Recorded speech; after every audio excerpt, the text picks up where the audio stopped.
ceru, ka mani redz un dzird, jo es redzu tikai prezentāciju un jūs Viss ir īsti kārtībā, neredzu. mēs lieliski redzam. Brīnišķīgi.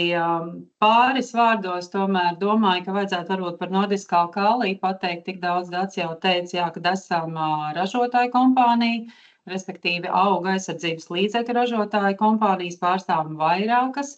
Un Nordiska alkālija ir Septis Belčim meitas uzņēmums Skandināvijā, un Beluka un tieši pelargona skābe ir viena no mūsu oriģinālajām darbīgajām vielām, pie kā mēs esam strādājuši. Šodien gan jāsaka, kad prezentēšu jums slaidus un materiālus, tehnisko informāciju, ko es pati neesmu tik daudz aptaustījusi, tātad paļaujoties uz kolēģu pieredzi. Un tas ir drusceņā tā, kā es vairs varētu teikt nestrādāju, vairāk man patīk strādāt ar to, ko es pati jau Latvijā redzējusi un aptaustījusi. Nu, šodien drusceņā ārpus mana rāmja, tad centīšos maksimāli pastāstīt to svarīgāko, kāds tad produkts ir, uz ko viņš ir spējīgs, ko viņš varbūt var izdarīt un ko varbūt arī nevar izdarīt, lai neliekam pārāk lielas cerības, kas mums pašlaik ir pieejams. Nu, bet tagad viss pēc kārtas. Tad, kā jau Dats minēja, mēģināsim tātad uz jautājumiem atbildēt iespēju robežās, ja ne, varbūt kāds ilgāks laiks būs nepieciešams, lai varētu atbildēt. Tā mums neiet pašlaik. Šādā veidā. Tātad Beluka, kā jau Dats minēja, jaunums, patiesībā apskatījos, kad reģistrā jau viņš ir no 19. augusta, tā kā kādu laiku varbūt jau ir, bet tā kā augusts jau mums ir sezonas, varētu teikt, noslēgums, tad kaut ko jau mēs ar šo produktu paspējām padarīt, bet par to tik daudz varbūt šodien stāstīšu to galveno informāciju, kas tad viņš ir. Tātad Beluka mums ir reģistrēts gan kā desikāns, gan kā herbicīds. Tā sastāvā ir pelargona skābe ar 680 gramiem litrā. Preparatīvā forma ir emulsijas koncentrāts. To būtu svarīgi atcerēties, ka mēs tālāk runāsim, kā tad viņi iegūst un uz ko tad produkts ir spējīgs. Protams, viņš ir reģistrēts un 2. reģistrācijas klasē. Tas nozīmē, ka tā ir profesionāliem lietotājiem. Pašā prezentācijas beigās arī pieskaršos, kur arī ir 3. klase pieejama līdzīgai formulācijai, bet par to pavisam nedaudz. Šeit ir pilns slaids, viss ekrāns pilns, kāds tad lietojums mums ir reģistrēts. Jāsaka, Latvija šeit ir prioritārā lomā atkal, tātad ir maksimāli daudz reģistrēts, tātad, kā jau minēja, ir desikāns un herbicīds. Pašā apakšā ir rakstīts, ka pieskars iedarbības desikāns kartupeļu stādījumos, jā, tātad tas ir viens no tādiem lieliem lietojumiem, un pārējais nāk jau vairāk ābeļu, bumbieru, plūmi, aprikožu, pat aprikozes atstāja persiks, kurš Latvijā, protams, tik plaši neaudzē, bet arī šajās kultūrās tātad varēsim lietot, un arī atvašu ierobežošanai. Šeit bija diezgan arī diskusijas par to, kādas tad atvases Latvijā būtu aktuāls, noteikti ābeles, bumbieres, ķirši, plūmes, arī aprikožu persiks tika atstāti un dažādi koku un krūmi. Tātad, jā, ar laiku vēl radīsies varbūt kāda vēlme vai nepieciešamība kādam citam kultūraugam, varbūt ar laiku varam arī izskatīt un pielikt to klāt. Neko gan nesolu šodien šeit. Ir arī pirms kultūraugu sadīgšanas nezāļu ierobežošanai gan sīpoliem, burkāniem. Par to mēs arī vēl atnāksim pēc tam vēlāk apakaļ, kad rādīšu jau konkrēti lietojumu. Bet arī tāds ir un tīrumos pirms kultūraugu sējas un stādīšanas. Nu, šeit izklausās varbūt jau produkts stipri līdzīgs glifosātam. Nu, gluži tā nebūs. Zināmas līdzības ir, bet par visu pēc kārtas pastāstīšu.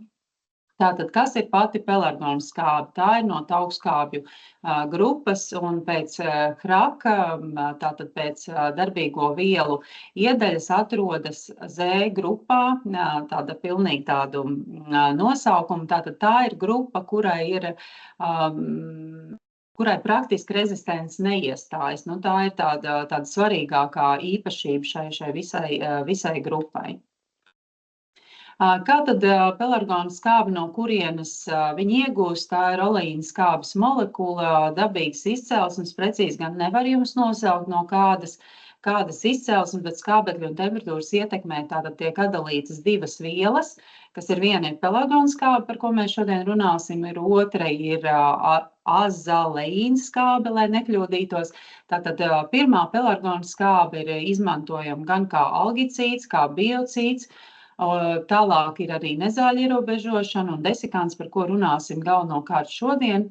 Un ar to, ko varbūt mēs atšķiramies un kā īpašnieki, ir tālāk notiek šī bumbiņu izritināšana caur piltuvu, kā jūs redzat, tātad ir šī tīrība virs 95%, tātad augstas tīrības pakāpes iegūstamā pelargonskābe, tātad ir arī belukas sastāvā, tā ir viena no galvenajām tām īpašībām.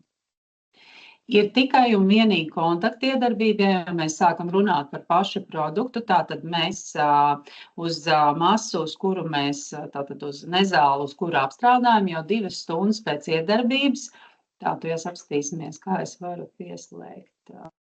Jā, lai labāk varat redzēt, tātad uz auga uzmiglojot, augs ies bojā, bet sakne paliks dzīva. Tātad viņš nodedzina tikai šo auga virskārtu. Man būs arī neliels video, kurā varēšu parādīt.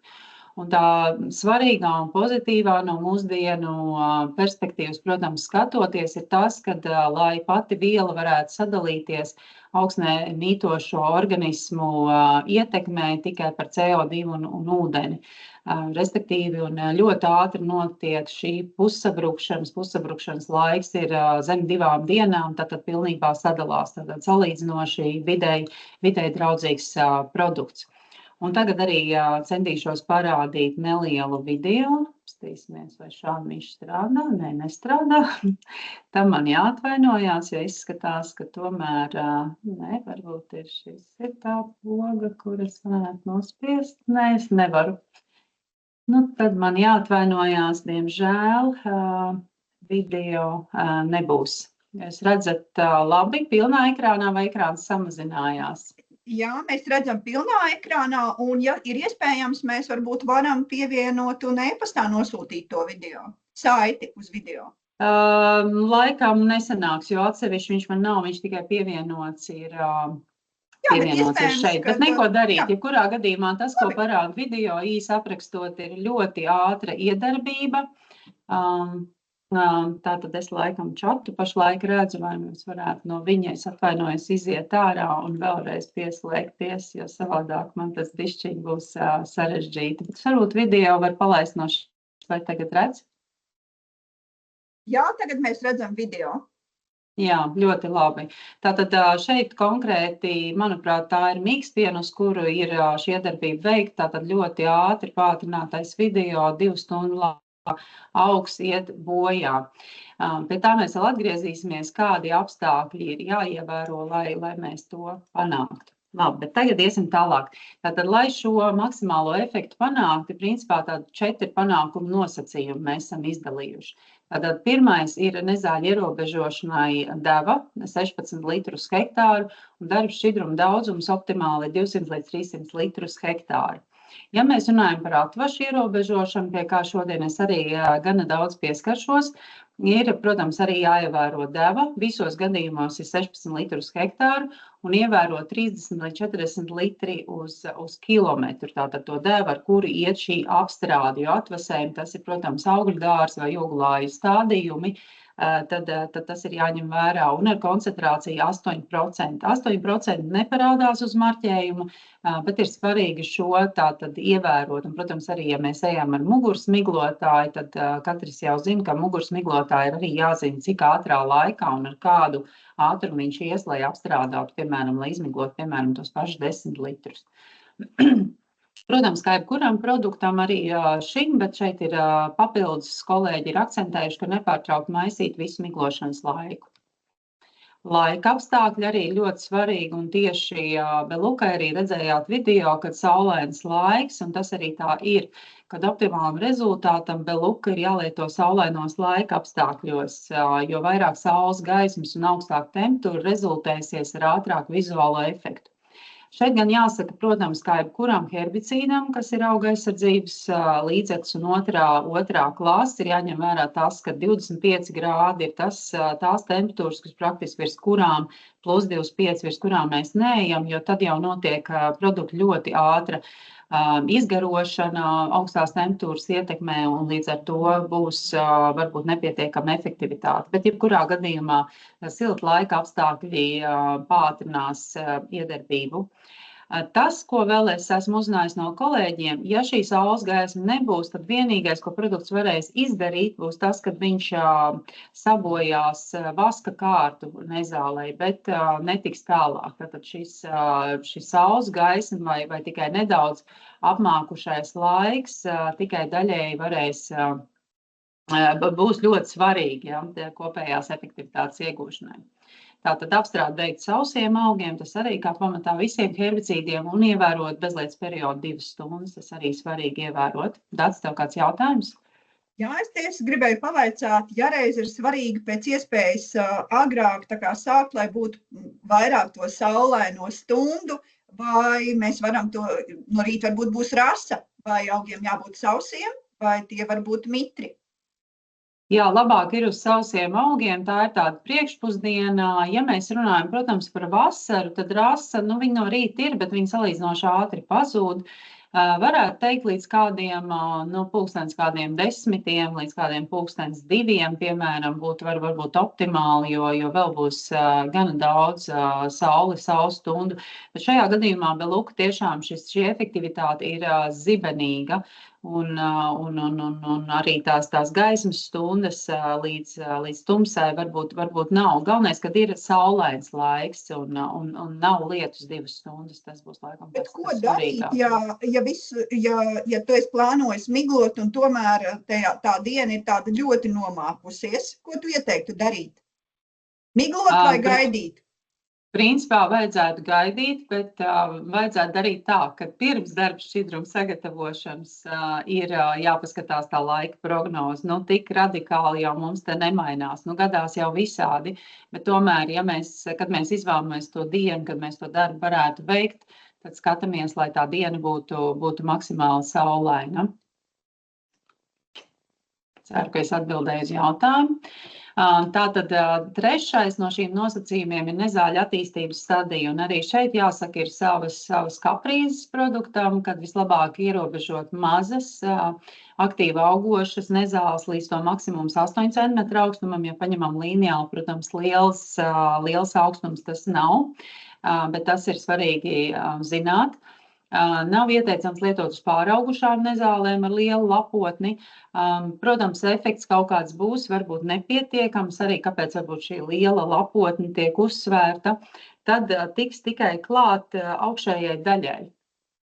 Tā arī varētu būt, kad, piemēram, ja mēs stādamies priekšā, kad ir kaut kāds sējums vai stādījums, kurā ir daudz šo nezāļu, tātad viņš nodedzinās tikai šo auga augšējo daļu, kā mēs arī rādījām no sākuma, kā produkts strādā, tad viņš strādā tikai šo zaļo daļu, kurai tiek klāt un tālāk nezāli neietekmē. Tātad viņam ir tikai vienīgi kontaktiedarbība. Atvašu ierobežošanai savukārt ir jālieto tad, kad viņas ir svaigas un pirms to pārkoksnēšanās. Tas ir arī ierakstīts marķējumā, jo svaigāka būs tātad šī atvase, jo vieglāk viņi būs ierobežojami. Tikko kā viņi jau sāk pārkoksnēties, efekts var būt nepietiekams. Un es pat gribētu teikt, negaidīt līdz šādam brīdim, jo tiešām būs varbūt nevēlam vilšanās par produktu efektivitāti. Kvalitatīvs smidzinājums, tas ir arī ļoti svarīgi. Tātad vēlreiz atkārtojoties kontaktiedarbība, nepiemīt sistemātiski iedarbība un maksimāli rūpēties par labu darbu šķidrumu pārklājumu. Tātad ir svarīgi, kad augsti ierobežojumais vai tā ir atvas, vai tā ir nezāle, tiek maksimāli pārklāts.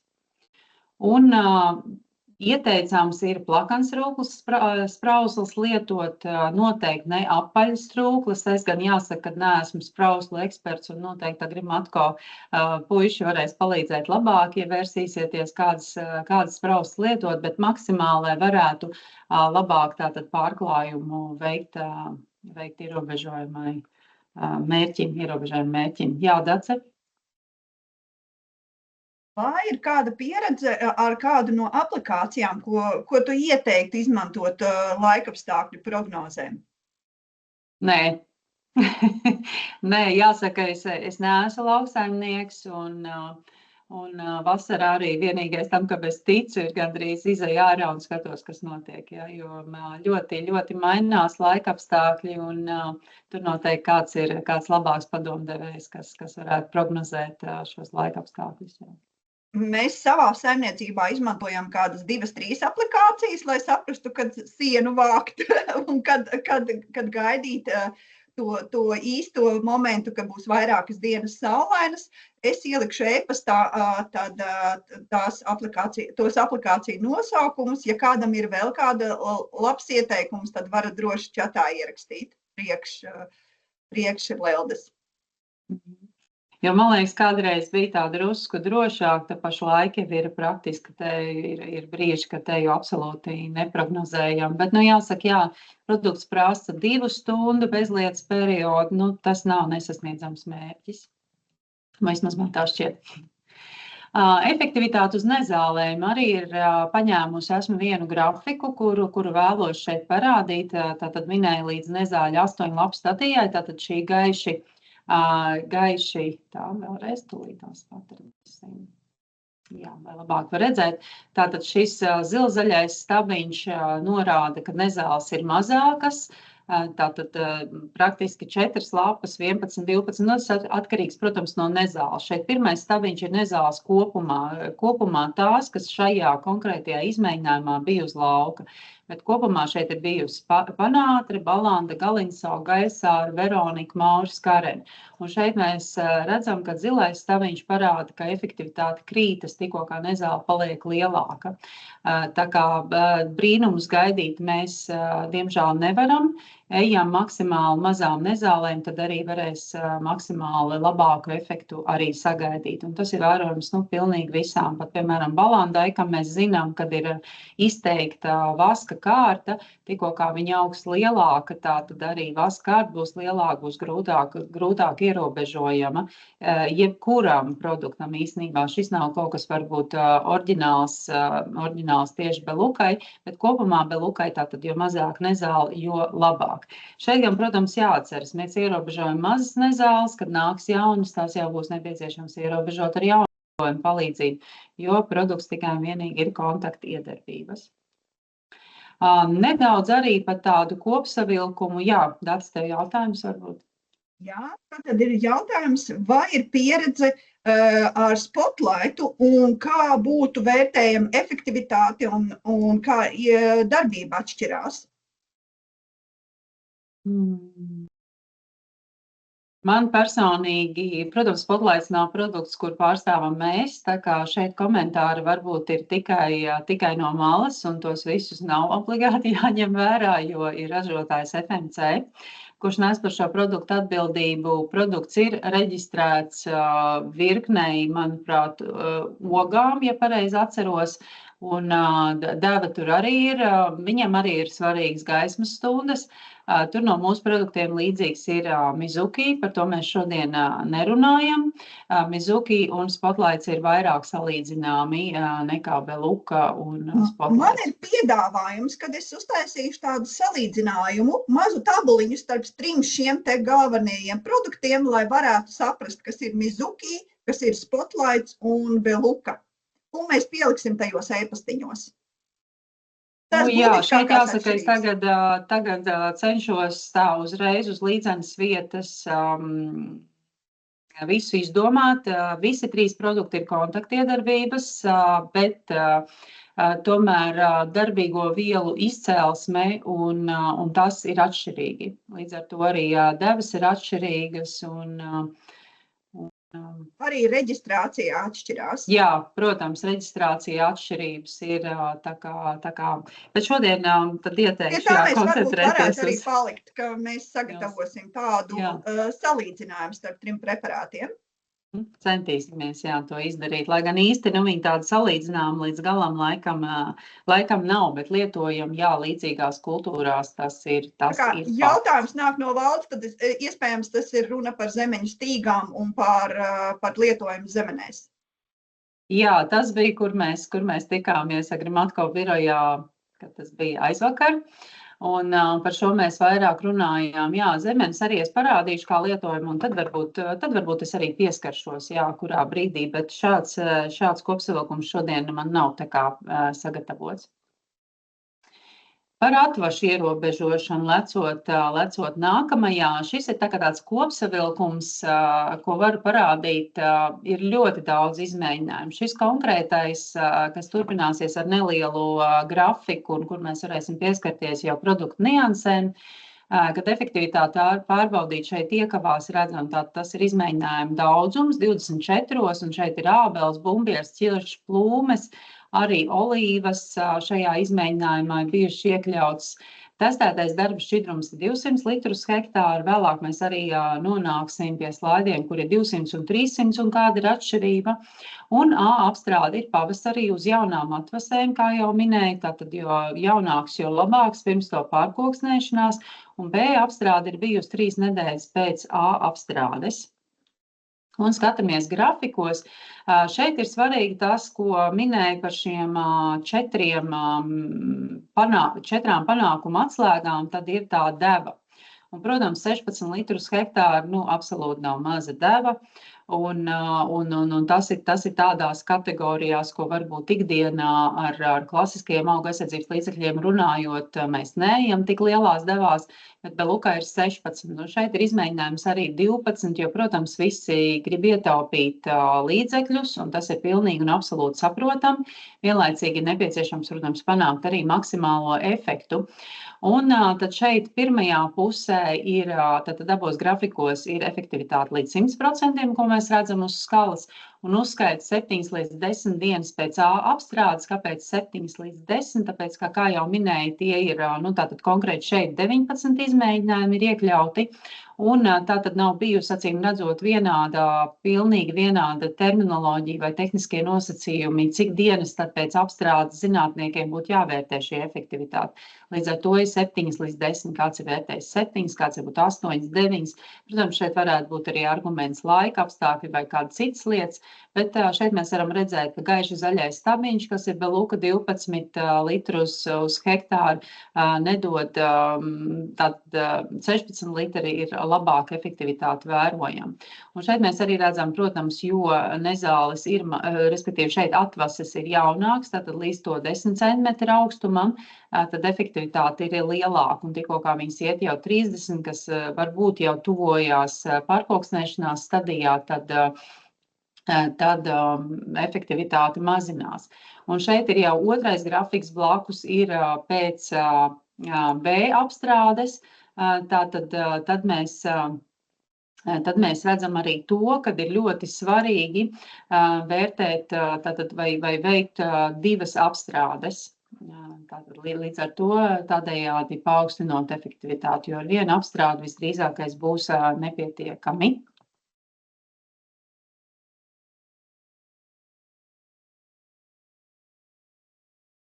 Konkrēti par atvažu ierobežošanu ābelēm, kuras arī droši vien mūsu platumgrādos ir viens no svarīgākajiem kultūra augiem tieši stādījumos. Tad šeit ir kopumā apkopots arī izmēģinājumi, kur ir bijuši 7 izmēģinājumi. Šeit gan ir absolūti mūsu zonai netuvu stāvošas valsts kā Portugāla, Francija, Beļģija, Nīderlanda, Vācija, Spānija un Itālija. Un gads ir 18. jo produkta ceļš līdz mums ir bijis gana garš. Jāsaka, aizvakar kļūdījos sakot, kad tuvu 5 gadiem. Jā, šis produkts, kad es sāku strādāt Nordiskā kālī, viņš praktiski arī tajā brīdī parādījās un tika iesniegts reģistrācijai. Šeit gan vēlreiz gribu teikt, ka noteikti tas nav dienesta kāda neizdarība vai kā savādāk, jo mūsdienās ir šīs ziņotāja valstis, kas Belukai bija Dānija, un kamēr viņi tika līdz šī produkta izvērtēšanai un gala novērtējumam, tātad pagāja salīdzinoši ilgs laiks. Bet tas tikai tā, lai jūs zinat, ka ja produkti nenāk tik ātri, reizēm tas prasa daudz vairāk laika, nekā mēs to gribētu un varam iedomāties. Bet apakaļ pie realitātes un pie šī izmēģinājuma, tātad ir mēģināta beluka, visās gadījumos vienāda beluka ar to pašu devu. Tas, kas ir atšķirīgs, AB apstrādes vai nu ar 200 litriem uz hektāru vai ar 300 litriem uz hektāru, un tur ir parastais miglojums, ka vienkārši mēs ejam ar miglotāju tieši zem ābelēm. Un AB miglojums ir tieši uz auga. Es nevarēju atrast tādu labu latvisku vārdu, kā to viņas saucās angliski spot application, tātad spot ir tā kā punkts, punktveida varbūt tieši miglošana, tieši mēs pieejam, uzpūšam, aizejam. Ja? Tas ir tā, kā šeit ir mēģināts. Un šeit jau AB apstrādes arī mēs izrunājām, bet arī šajā gadījumā tātad A ir apstrāde pavasarī, pirms jauno dzinumu pārkoksnēšanās, un B ir 3 nedēļas pēc A apstrādes. Un ko mēs šeit redzam? Ir iekļaut arī, nepieminēju iepriekšējā slaidā, tātad manuāli vai vienkārši rokām apgriešana. Arī tas, protams, dod efektu. Jāsaka, kāpēc varbūt tik maz. Skatīsimies tālāk. Tālāk ir šie 200 litri vai 300 litri uz hektāra. Šeit jāsaka, ka 200 izskatās par drusciņu labāks, un šeit ir tātad dzinumi. Diemžēl šo nevarēju notūkot latviešu valodā, bet tātad atvases līdz 10, virs 30 centimetriem, 11 līdz 20, 21 līdz 30 centimetri. Tātad varam šeit redzēt. Arī šeit ir uzskaita no 6 līdz 30 dienas pēc B apstrādes, tad acīm redzot arī nav bijuši pilnīgi vienādi tehniskie nosacījumi. Un šeit mēs varam redzēt pēdējais stabiņu bloks, kurš izskatās vislabāk, un tā ir šī tātad punktveida apstrāde, kur ir devusi vislabāko efektivitāti un aptuveni ap 95. Šeit, protams, kā dzinumi ir augstāk un lielāk un pārkoksnējušies, tātad efektivitāte samazinās. Jā, bet šajā izmēģinājumā arī ir skaistas bildes, kuras tūlīt arī apskatīsim. Šeit ir viens cits izmēģinājums, kas ir Francijā. Šeit gan ir vērtāta vizuālā efektivitāte. Bieži vien izmēģinājumos ir tā, ka kādā veidā vienojās, vai tā ir uzskaita, vai tā ir vizuālā efektivitāte. Un bieži vien vizuālā efektivitāte arī tiek ņemta vērā un tiek vērtēta. Un šeit ir vērtēts atvases pēc A apstrādes, tas pats nosacījums, tātad 200 litri, 300 litri ar parasto miglotāju, un tad, kad ir šī punktveida apstrāde, tad arī punktveida apstrādē ir iegūta labāka efektivitāte konkrētā izmēģinājumā. Un svarīgi vēl arī ir skatīts arguments tā, kā pēc apstrādes ataugušo atvašu skaits pie koka. Tātad šeit ir, diemžēl nevarēja izmainīt, lai nebūtu aiz nulles, jo atvas, protams, ir 1, nevis pusotra. Vai tāpatās kā cilvēks ir 1, nevis pusotrs, tad no 0 līdz 12, tātad, ja ir bijis šī parastā miglošana, tātad nav bijusi varbūt tik ideāli, jo ir tuvu 11 vidējais rādītājs, tuvu 11 atvasēm, kuras ir vēlējušās ataugt, un tad, kad mums ir šī punktveida apstrāde, tad efektivitāte ir augstāka. Un šeit jau bildes, tātad kontrole, kur nekas mums nav darīts, tātad tā mums augta viss. Šeit ir apgriešana bijusi, protams, brīnišķīgi atvašu nav. Tā drusciņi neredzu to stūrīti, pārbīdīšu jūsu attēlā. Tātad šīs ir 4 dienas pēc A apstrādes, tātad pirmās. Tad mēs redzam 200 litri, uzmiglojot, šeit ir samainīts, uzmiglojot tieši šo punktveida, un pēc tam ar parasto miglotāju vienkārši ejot starprindās 200 un 300 litri, tad šeit 200 izstās varbūt drusciņi labāk. Tālāk sekojam, kas mums notiek pēc 8 dienām pēc A apstrādes, tātad pēc pirmās.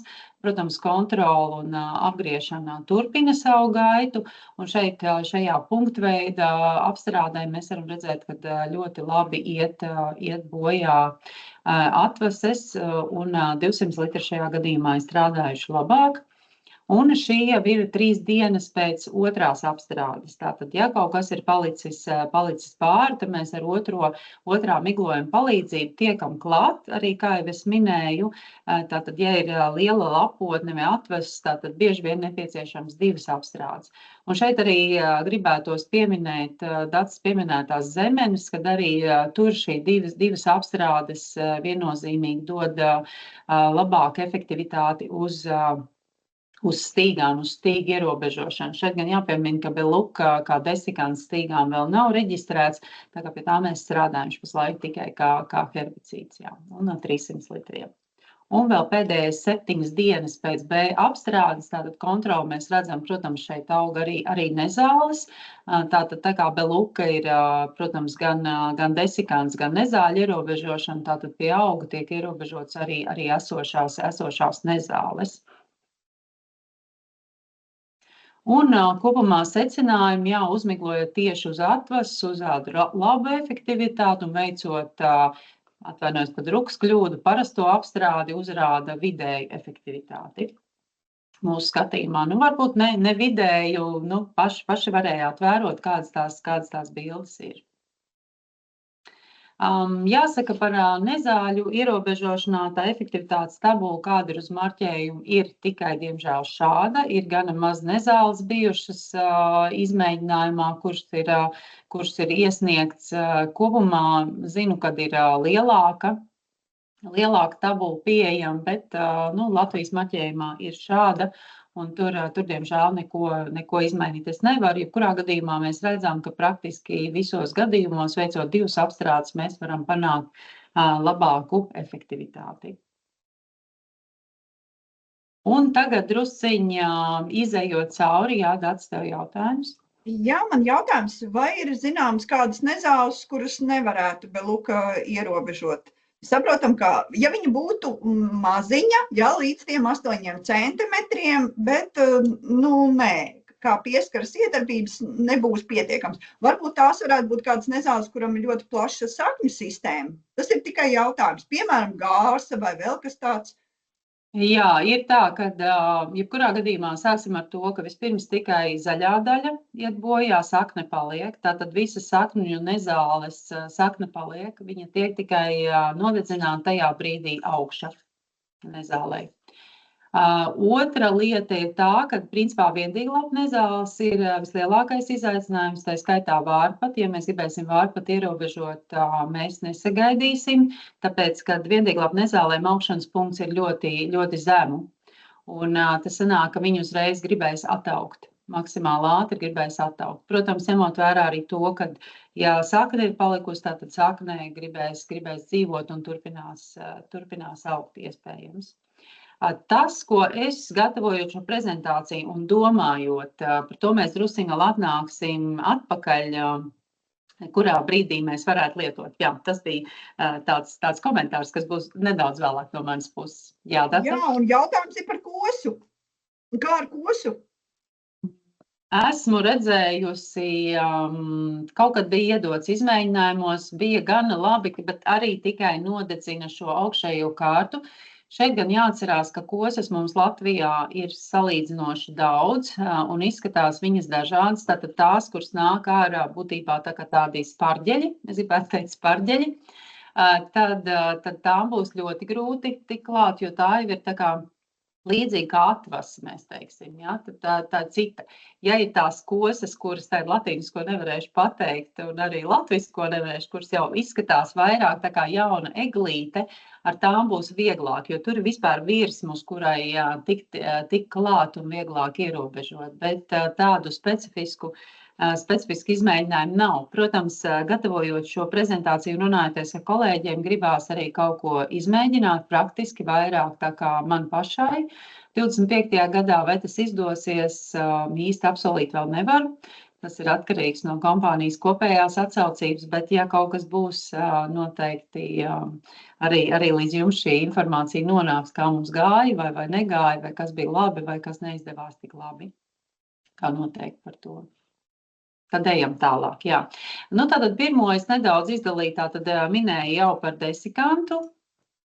Tad tie ir kartupeļi, jā, bez lakstu pļaušanas, ar lakstu pļaušanu. Nu, tā ir tāda sadaļa, kura patreizējā brīdī ir diezgan tāda, par cik reglāns Latvijā ir aizliegts jau ilgāku laiku, un viņam ir izsniegts vairāk kārtīgi atļaujas, arī tā skaitā kartupeļu audzētājiem, bet nu, mūžīgi tas nevarēs būt, tad ir kaut kādi risinājumi tiek meklēti, kā varētu ierobežot kartupeļu lakstus pirms ražas novākšanas, kādas ir šīs metodas, tātad Beluka arī varētu piedalīties šajā kopējā schēmā.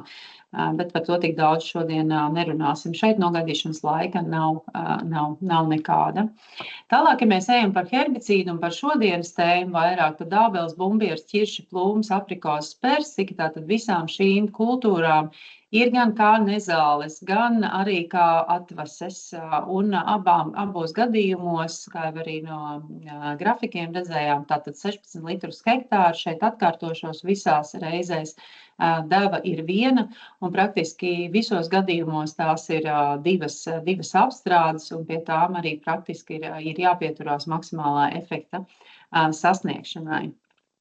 Šeit arī nogaidīšanas laika nav, un starp apstrādēm ievērot vismaz 14 dienu intervālu. Šeit jau gribētu teikt, ka arī attiecīgi ir jāskatās, cik ātri tad attaug vai no atvases. Protams, pavasarī, kad visa attīstība mums iet ļoti strauji uz priekšu, iespējams, ka varbūt mazāk, bet noteikti ir 14 dienu intervāli, un tātad 2 nedēļas. Tālāk nākamais ir par ogulājiem: avenes, kazenes, krūmelens, dzērvenes, ēršogs, upenes, jāņogs, cidonijas. Tām var tātad veikt apstrādi pret nezālēm, savukārt avenes, kazenes, ēršogs, upenes un jāņogs, tātad kultūrauga atvases, jo šeit tika uzskatīts, ka atvases ir vai konkrēti, jā, avenēm un kazenēm. Man bija viens materiāls, kurus gribēju rādīt, bet diemžēl tā kā viens izmēģinājums, tad kolēģi nepiekrita šī izmēģinājuma rādīšanai. Bet pieredze ir. Šeit noteikti ir svarīgi vēl piemetināt tādu lietu, ko es varbūt piemirsu. Tātad, ja mums ir ābele, kura ir jau kā koks, kurš ir tātad mīza, ir pārkoksnējusies, tas nozīmē, ka mēs droši varam miglot pāri, jo ābele necietīs. Pēc kā ābelē ir kārtīga miza un viņa necieš. Tātad cieš viss tas, kas ir zaļš, svaigs, tikko kā mazs, tas iet bojā, bet pats koks neiet bojā. Arī nogaidīšanas laika nav un ievērot vismaz 14 dienu intervālu starp apstrādēm.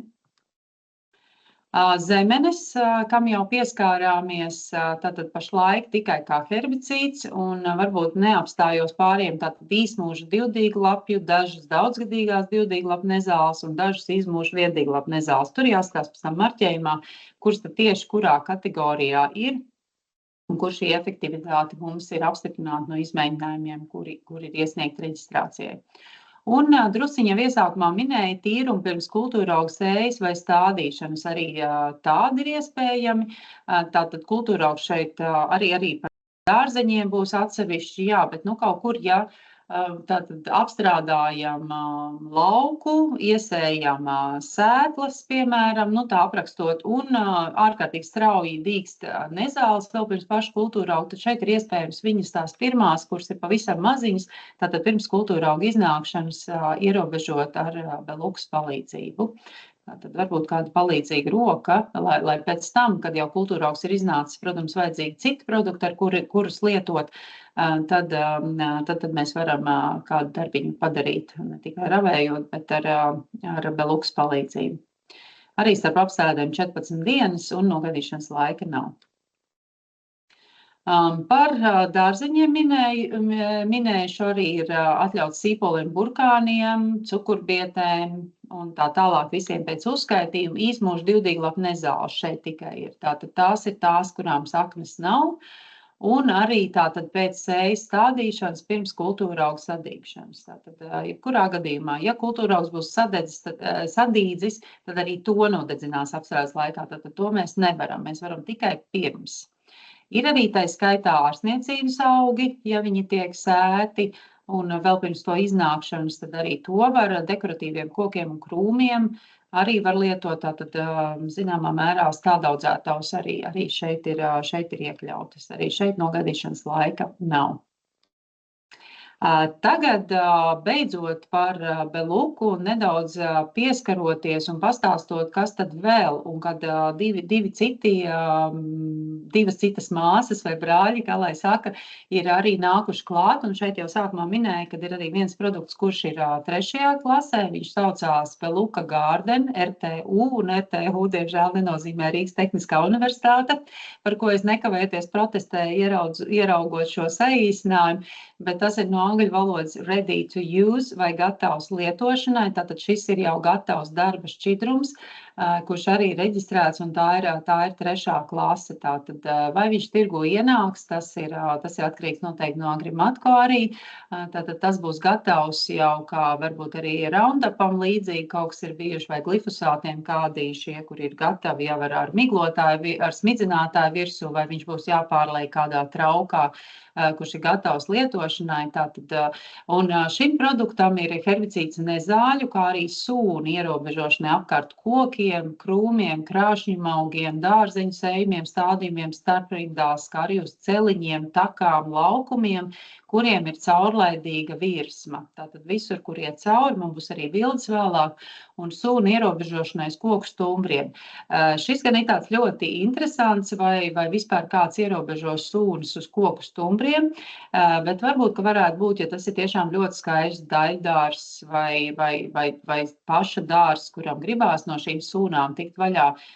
Tātad šeit ir arī iespēja, jo, kā jau minēju, tātad, ja stumbrs ir kārtīgi jau ar cietu mizu, tātad produkts nekaitēs pašam augam. Jā, Dace? Vai lietojums ir atļauts ceriņu atvašu ierobežošanai? Runa ir par Beluku, es pieļauju. Jā, nē. Oficiāli varbūt kāds tāda cits nav. no šiem te preparātiem, ko mēs tagad apskatām? Nē, ceriņi nav nekur. Ceriņi nav nekur. Kā dekoratīvā kultūra varbūt? Jā, es saprotu, varbūt, ka varētu viņi, tad ir jājautā, kā to lasi, jo, piemēram, Katun Gold vēl pēdējais, kas ir šeit, ir jāsaka, ir pelargonas skābi drusku mazākā koncentrācijā, 500 gramu uz litru, tāpat emulsijas koncentrāts. Viņš ir sūnu ierobežošanai lauksaimniecībā neizmantojamās platībās vai zemēs, industriālās teritorijas apkārt kokiem, krūmiem, krāšņiem augiem. Varbūt, ka šo varētu, kuriem caurlaidīgi virsma, varbūt šeit ir iespējams pieskaitīt ceriņus. Īsti nezinu, bet tas ir tā kā... Jā, ceriņi ies pie kategorijas, tā kā tā nav uzturā lietojama, viņi būs pie krāšņiem augiem, dekoratīvajiem augiem. Jā, droši vien nezinu. Jā, ceriņu varētu īstenībā pierakstīt. Protams, varam arī uzrakstīt nelielu vēstuli Valsts augu aizsardzības dienestam, lai saņemtu apstiprinājumu. Jā. Ceriņi, jā, protams, viņi arī ir ļoti audzelīgi, un viņiem tās atvases aug, tā kā, jā, varu iedomāties šo ieinteresētību un jautājumu absolūti noteikti varu saprast. Jā, atkal es kaut kur aiziet. Tātad, kuru varētu izmantot beidzot par Beluku un tātad šiem diviem brāļiem, Katuns Golds un Beluka Garden, tātad šeit mulča, akmeņi ap kokiem, krūmiem, tātad vēlreiz atkārtošos tur, kur jau stumbri ir kārtīgi pārkoksnējušies, tātad mums nav vajadzīgs nekāds ekrāns, kad mēs ejam. Protams, ja šeit, kā piemēram mulčā pirmajā bildē, ja uzskatīt, ka šis augs, piemēram, ir kāds kultūra augs vai puķe, un šie divi ir atkal kāda nezāle, tad nezāles mēs ierobežojam kultūra augam apkārtējiem ar ekrānu, tad noteikti, jo savādāk viņš ierobežos arī to puķi. Tā kā šeit gan būs tāda, prasība, kur man, piemēram, mājās ir akmeņi starp dažādiem krūmiem un tā skaitā puķēm, arī rozēm. Ravēšana ir diezgan smagi šeit, un ar laiku, ja sākotnēji tātad šo nezaļu praktiski tur nav, tad ar laiku viņas tur saviešās, un tā ir gana grūti ierobežojama. mezālu un daudz darba, tad šeit gribu pateikt to, kas man ienāca prātā. Ja mums ir gaidām pēkšņi ciemiņi dārzā, un mums vasarā visiem ir ļoti daudz darba, un bieži vien mēs nonākam pie tā, ka mezāls ir ārprātīgi daudz, tad beluka vai katūns golds un beluka gārdeni varētu būt šis ļoti ātrais risinājums, jo, kā redzējāt pēc video, mezāls ļoti ātri iet bojā.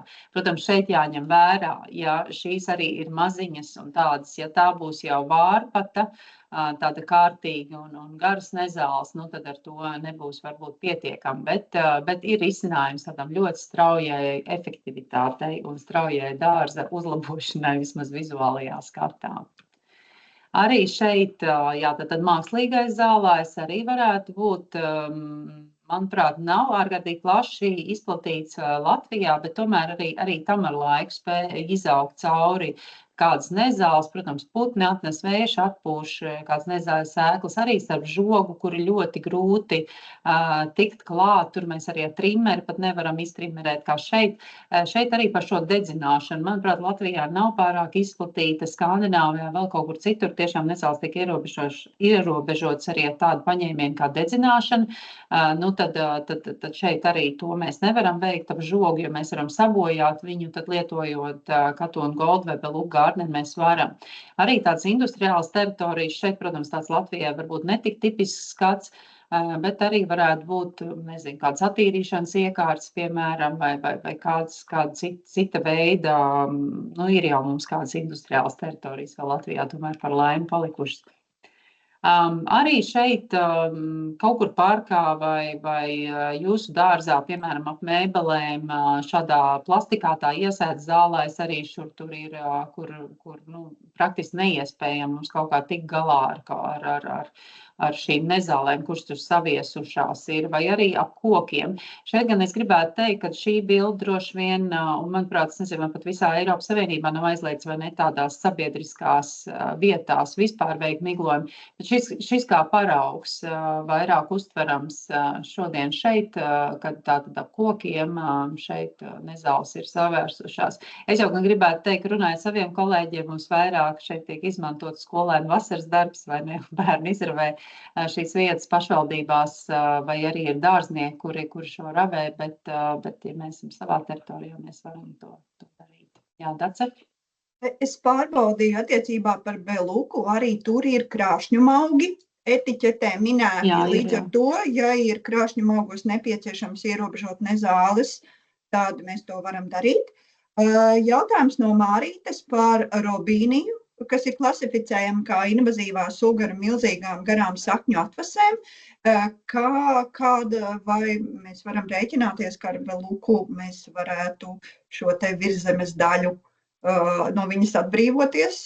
Nu, tikai virszemes daļa, tad jāsaka. Jā, pasaka vēlreiz Daci to nosaukumu. Tātad nosaukums ir robīnija. Robīnija, jāsaka godīgi, nezinu. Man ir jāskatās, varbūt, ja mums būs informācija, ja mums izdosies dabūt, tad mēs pievienosim tam e-pastiņam. Tad jautājums ir vēl par smidzinātājiem. Varbūt var ieteikt konkrētus smidzinātājus, lai būtu atbilstošs uzgalis. Tad es varu atbildēt, ka smidzinātājs ir viena lieta un sprausla, jeb uzgalis ir otra lieta. Tad jebkuram smidzinātājam, kas ir uz jau tāds nevis ar roku smidzināms, kas ir litrs līdz 5 litri, bet tāds jau, kas ir uz muguras liekams, viņiem ir iespējams nomainīt šīs sprauslas, kas ir profesionālie smidzinātāji. Un kādu sprauslu tu minēji? Plakanstrūklas, kas varētu būt vislabāk? It kā, jāsaka godīgi, neesmu eksperts. Grāmata, kas man bija pieejama, tad es no angļu valodas uz latviešu valodu tulkojot sapratu, ka tas attiecās uz plakanstrūklu. Noteikti ne apaļstrūklis, tas ir vairāk nekā skaidrs, tas bija kategoriski pateikts, nē. Es nezinu, vai tad es lobēju kādu no ražotājiem vai kā, bet man liekas, T-Jet bija viens no tiem, kas ir, kas pārsvarā arī, ko es redzu, protams, lielo kultūru lietojumos, kad šos uzgaļus, respektīvi, sprauslas, tieši sprauslas lieto. Lielākoties miglotājiem nāk 3 veida sprauslas komplektā, Un šīs te apaļstrūklas izlaboja, ja es nekorekti, tad apaļstrūklas sprauslas nē, tāpēc, ka viņas iegriež šo te miglu, un tā migliņa var trāpīt arī kultūra augam. Savukārt plakanstrūklas sprauslu ļoti konkrēti miglu iedod uz apstrādājamo virsmu, un to ļoti plaši izmanto tieši herbicīdu lietošanai. Jā. Protams, ja mēs skatāmies, tepat man papīra lapa, tie, kas skatās man vizuāli, tad ja tas ir lielāks miglotais, tad, protams, šī veida, es ceru, ka var redzēt, jo man fons, tātad, kad veidojas... Mēs redzam prezentāciju vairāk, un tevi pavisam maz, bet mēs varam noskanēt to bildītu, mēs varam viņu pievienot e-pastā, un arī ir vairāki miglotāji, kuri ir ļoti labi aprīkoti, un pievienosim saites uz šiem te miglotājiem, kuriem ir šīs te plakanstrūklas sprauslas komplektā. Jā, es domāju, ka tur jāskatās, bet kā jūs redzējāt, piemēram, jums runājam, ejam apakaļ uz atvasēm, tātad šī punkta veida vai tieši mērķī trāpot ir tas vislabākais, tā kā ja tās runas par atvasēm. Jā, un ja iet... Turpinam ar jautājumiem. Mums ir vēl jautājumi par, skaties par miglošanu ap peoniju krūmiem dažādās attīstības stadijās. Tur ir jāliek tad virsū ekrāns viennozīmīgi, cik tuvu mēs varam pieiet, tas ir tad jautājums, jā, bet starp krūmiem var, bet tur ir jāizveido miglotājiem kaut kāds aizsarga ekrāns. Es zinu, ka noteikti Agrimatko arī noteikti kaut kas tāds ir. Jā, es praktiski mājās esmu pavisam vienkārši kaut ko izdomājusi, jā, kā es savā dārzā. Tie arī pasargā to kultūra augu, bet ja tās nezāles ir tieši pašā cerā iekšā, tad es neieteiktu. Nē, tas nebūs. Jā, bet apkārtam krūmam, jā, ar šīm te aizsargu kapucītēm vai aizsargiem ar to var. Turpinās jautājumi. Jā, tā kā šeit es tikai piemetināšu to, lai nevienam neienāk prātā, miglot pāri kultūra augam, tad arī viņš būs pagalam, jā, tas ir svarīgi noteikti atcerēties un pateikt. Sakņu sistēma paliks, bet dzinums aizies bojā. Jā. Tātad, vai varētu selektīvi miglot nezāles dekoratīvos zālienos, apsmidzinot tieši pašu nezāli? Arī, jā, varētu būt variants izmiglot ārā kaut kādu konkrētu. Šeit gan es gribētu teikt, droši vien zālā, jā, būs kādi varbūt labāki risinājumi, jo zālais tomēr, ir jau kādam, kam ir maz kvadrātmetri, bet lielākoties tas tomēr ir tāds zināms daudzums. Es gribētu teikt, tur ir kaut kas varbūt labāks jau no herbicīdiem, kas būtu pieejams. Jā, un arī ir ļoti augsta iespējamība, ka trāpīs uz blakus esāšiem un arī lietojums. Manuprāt, Belukā es neredzēju zālāju. Nē, zālājs nav. Līdz ar to mēs nevaram ieteikt Beluku zālājā. Un arī tas arguments ir tāds, ka tad, ja tu pat būs kāda 1, 2 nezāles, ja tas ir zālājs, ļoti augsta iespējamība trāpīt arī uz zāles stiebriņiem, ja, kas nav nezāles. Jā, piemēram, arī man ienāca prātā, ja tā ir dobe, kura robežojās ar zālāju, un tur mēs varam lietot tajā dobē, tad arī mēs noteikti ņemam ekrānu, kurš pasargās šo zālāju. Un tas arī marķējumā, ja nemaldos, ir pateikts, ka tātad lietojot ekrānu maksimāli tuvu tu vari pieiet, bet savukārt, lai zālājām netrāp un neciest kaut kas tas, ko nav paredzēts ierobežot. Vēl man ienāca prātā, piemēram, par peonijām, kad viņi varbūt var kādā aizsarga apvalkā ielikt pirms tās miglošanas un tad nomiglot un pēc kāda mirklīša viņi ņemt nost, piemēram, es nezinu, tās pašas 2 stundas vai kā, tad arī varētu būt kā variants. Bet noteikti arī tādā gadījumā drošāk ir ekrāns, jo tomēr peonijas tas nav, viņi zināmā mērā paliek, protams, cietāki tie dzinumi, bet ne jau gluži tā kā koks ar mīzu, jā, tā kā tas diezgan tā apdraudētu, tīpaši, ja tās ir skaistas peonijas, kuras paredzēts vēlāk ir kādam dāvināt vai attiecīgi arī pārdot. Jā. Jā, un tad mēs turpinām jautājumu par to, vai apstrādājot nezāles ap metāla žogu, varētu būt tāds variants, vai darba šķidrums neveicina koroziju? Nu, ja šeit ir ielikts, tad man gribētos ticēt, ka nē, bet es gribētu tad šo varbūt precizēt un atgriezties. Jā, bet principā, ja ir nezāles, tas ir dekoratīvais stādījums kaut kur vai tā kā bija gan celiņi, gan jāskatās, kurā vietā tas arī ir jautājums, vai tas ir zālājs, tad tā kā nē, jārēķinās, ka var trāpīt. Jāsaprot, ka tas ir pieskaras iedarbības. Kam jūs trāpīsiet no zaļiem augiem, tam virszemes daļa aizies bojā. Ja? Jā, bet no Bet viendīga par to laptikā. metālu, jā, par to metāla žogu tā jautājums vietā. Paskatīsimies, vai mums izdosies noskaidrot, jo, protams, pelargonijas skābe rada bažas, tā ir skābe un ļoti, bet te žogi arī mēdz būt dažādi. Reizēm šie te metāla žogi ir vēl apvilkti ar tādu plastikātu, ja? Jā, nu šis stiepļu žogs, tāpēc es arī pagāju apakaļ bildēm, kurš ir jau, nu tā kā apvilkts ar tātad šo kaut kādu plasmas veidīgu, kaut kādu polimēru droši vien, ar ko viņš ir apstrādāts un visdrīzākais, un šeit iet runa par Katun Gold un Beluku, tas ir Beluka Garden, kurš jau darba šķidrums gatavs lietošanai, kuru vairs mēs nešķaidām. Un neko tādu, tā kā šeit, es domāju, maksimāli, un kā arī jūs redzējāt par Beluku runājot, praktiski nogaidīšanas laika nav, līdz ar to viņš ir maksimāli vidē draudzīgs un ātri arī sadalās.